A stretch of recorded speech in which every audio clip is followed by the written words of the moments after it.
Rasulullah sallallahu alaihi wasallam amat menganjurkan umatnya agar bersahur. Kenapa? Kerana terdapat keberkatan pada waktu sahur ini. Kalau kita baca dalam kitab as-sahur, bagi sin bagi atas, as-sahur sin bagi atas. Satu lagi baris yang dibaca as-suhur, sin bagi depan. Apa beza dua tu? Ini cantik, kita belajar dari sudut bahasa. As-sahur maknanya makanan, untuk makan pada waktu sahur. At-ta'am, makanan yang dimakan pada waktu sahur, nama dia as-sahur. Satu lagi dia panggil as-suhur, sin bagi depan. As-suhur itu perbuatan memakan makanan pada waktu sahur.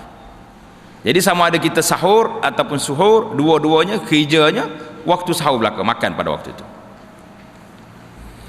Kenapa? Sabda Nabi sallallahu alaihi wasallam, tasahharu fa inna fis sahuri barakah. Nabi kata, bersahurlah kamu semua, kerana sesungguhnya pada waktu sahur itu terdapat keberkatan. Sahur, makan sahur itu berkat. Apa yang berkat di sini? Maksud keberkatan ini ialah wujudnya ganjaran serta pahala yang besar di dalam ibadat sahur tersebut. Tengok, kita jangan duk rasa malas-malas. Tengah orang dia kata, ustaz, kalau makan puasa kita dah niat dah, tak sahur tak apa. Tak apa, sah puasa, tapi adab tidak ada. Adab berpuasa itu tidak kena. Kata Al-Imam Al-Hafiz Ibnu Hajar rahimahullah di dalam kitabnya Fathul Bari, keberkatan sahur itu diperolehi melalui beberapa sudut. Berkat sahur ni boleh daripada beberapa sudut. Tanda situ. Yang pertama, mengikut sunnah Nabi sallallahu alaihi wasallam. Nabi kata bersahur, sahur itu berkat. Tiba-tiba kita kata tak payahlah, buat menyusah, baik tidur terus, bangun pagi subuh. Yang kedua, perbuatan sahur ini menyalahi ahlul kitab, menyalahi perbuatan Yahudi dan Nasara, kerana mereka tidak bersahur. Jadi orang tak nak bersahur ni, orang puasa ikut Yahudi, ikut Nasara. Berat tu. Menambah kekuatan dan semangat untuk beribadah. Bila kita bangun semangat nak makan, tapi sempat juga kita bertahajud, kan sedap, bagus. Menghindari tabiat buruk yang timbul akibat lapar. Bila kita sahur, ada tahan sikit. Menjadi sebab untuk bersedekah kepada orang yang minta saat itu. Menjadi sebab untuk berzikir dan berdoa pada waktu yang mustajab, dan memberi kesempatan untuk berniat bagi mereka yang belum sempat berniat puasa sebelum tidur. Banyaklah. Yang paling besar sekali, dua: ikut sunnah Nabi sallallahu alaihi wasallam dan menyalahi ahlul kitab, Yahudi dengan Nasara. Kalau mereka berpuasa, dia tak bersahur. Kemudian faedah dia juga memberi kekuatan kepada kita. Bila kita bersahur, dia berkat, kita rasa lambat, lapar juga, tapi ada rasa dari segi psikologi, kejiwaannya, kita rasa aku bersahur dah, rasa tahan. Antara hikmah disyariatkan bersahur adalah untuk membezakan antara ibadah puasa orang Islam dengan ibadah puasa orang kafir, orang Yahudi dan Kristian. Kerana Nabi sallallahu alaihi wasallam bersabda, faslu ma baina siyamina wa siyami ahli kitab aklatus sahar. Pemisah yang membezakan antara puasa kita dan puasa ahli kitab ialah makan sahur. Siapa tak mahu sahur, orang ini puasa ikut Yahudi. Hadis ini hadis riwayat Muslim. Ibadat sahur adalah ibadah yang begitu agung, sehingga kan Allah Subhanahu wa taala melimpahkan rahmat dan malaikatnya memohon keampunan bagi orang-orang yang makan sahur. Oleh itu Nabi sallallahu alaihi wasallam amat menitik beratkan umatnya untuk bersahur walaupun dengan hanya minum seteguk air. Tak lalu makan. Sedar-sedar tidur tak lagi, tengok nasi tak mau, roti tak mau, kuih-kuih tak mau. Ambil air walaupun seteguk, minum dengan niat kita bersahur. Nak ikut juga sunnah Nabi sallallahu alaihi wasallam, nak hidupkan sunnah dan nak mukhalafah dengan Yahudi. Kena buat. Ini yang kita nak belajar. Sabda Nabi sallallahu alaihi wasallam, as-sahur akluhu barakah fala tad'uh walau an yajra'a ahadukum jur'atan min ma'. fa inna Allah azza wa jalla wa malaikatahu yusalluna 'alal mutasahhirin. Rawahu Imam Ahmad bisanadin hasan. Maka sahur itu ada keberkatan. Oleh itu, janganlah kamu meninggalkannya meskipun salah seorang antara kamu hanya meminum seteguk air. Kita mampu minum seteguk air je, sama ada kita sedar lambat ataupun tak lalu makan. Ambil air, bismillah, minum. Lawan juga. Sesungguhnya Allah subhanahu wa ta'ala dan malaikatnya berselawat, berdoa ke atas orang-orang yang makan sahur. Adalah disunatkan juga untuk dilewatkan sahur sehingga hampir waktu fajar. Sunat kita bersahur ni sehingga dekat dengan waktu subuh, waktu fajar. Seorang sahabatnya bernama Sahal bin Sa'ad radhiyallahu ta'ala anhu berkata, aku makan sahur bersama keluargaku. Kuntu atasahharu fi ahli.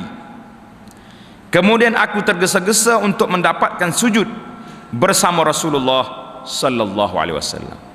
Summa takunu sur'ati an udrika sujud ma'a Rasulillah sallallahu alaihi wasallam. Hadis riwayat Imam Al-Bukhari. Apa dia kata di sini?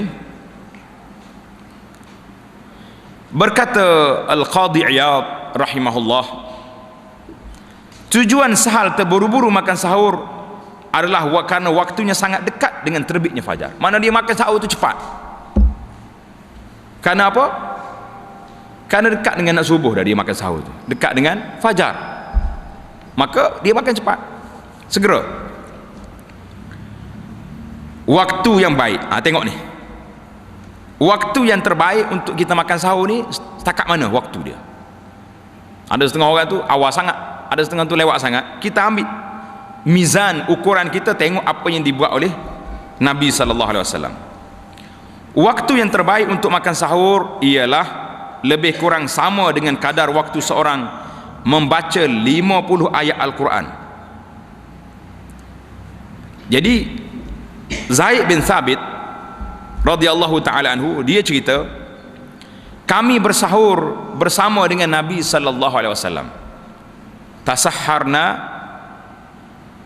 ma'an Nabi sallallahu alaihi wasallam. Kemudian baginda berdiri untuk salat.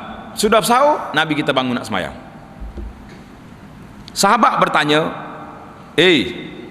Zaid, berapa lama antara azan dengan sahur tu? Jarak di antara kamu bersahur dengan azan subuh berapa lama? Jawab Zaid radhiyallahu ta'ala anhu, dia kata apa? Qadra 50 atau 60 ayat. Kadar kira-kira 50 atau 60 ayat saja. Jadi ulama buat anggaran di sini mengikut bilangan ayat.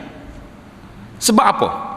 Ini para sahabat ni dia suka buat bandingan dengan perbuatan. Oleh kerana waktu tu waktu subuh, orang lepas sahur duduk tunggu sembahyang subuh, kebanyakannya orang baca Quran. Betul tak betul? Kecuali zaman kita hari ni, sudah sahur mari masjid awal tapi berbual sampai nak bergepar masjid contohnya. Itu tidak adab, tidak beradab dengan cara kita nak menunggu subuh. Maka mereka buat bandingan sekadar 50 ayat. Jadi ada ulama semasa buat anggaran lebih kurang 10 hingga 20 minit. Maknanya 10-20 minit itu dia sudah siap dah sahur. Mana kira lewat dah tu. Bukan maksud lewat sahur ni sampai azan. Orang duk azan tu kita baru nak sudah sahur. Bila nak pergi masjid? Bila nak pergi sembahyang berjemaah subuh? Itu pula. Jangan pula salah faham setengah orang ni bila kata Nabi suruh pelewat sahur kan, selagi tak azan, itu bukan puasa, azan makan tu.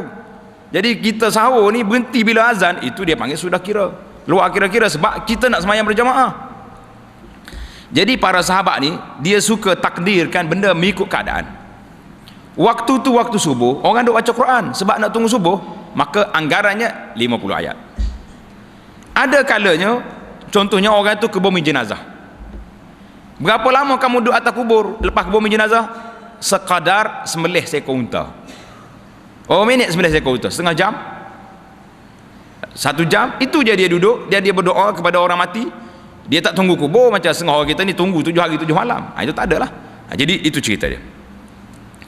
Jadi panjanglah cerita dia. Naknya takhirus sahur itu dalam hadis yang disebut di sini, takhirus sahur, menangguhkan sahur. Jadi waktunya sekata 10 minit 15 minit, yang kita panggil hari ni waktu imsak. Waktu imsak itu bukan waktu tak boleh makan. Jadi kalau kita berhenti makan, pergi masjid, cukup dah tu, cantik dah lah.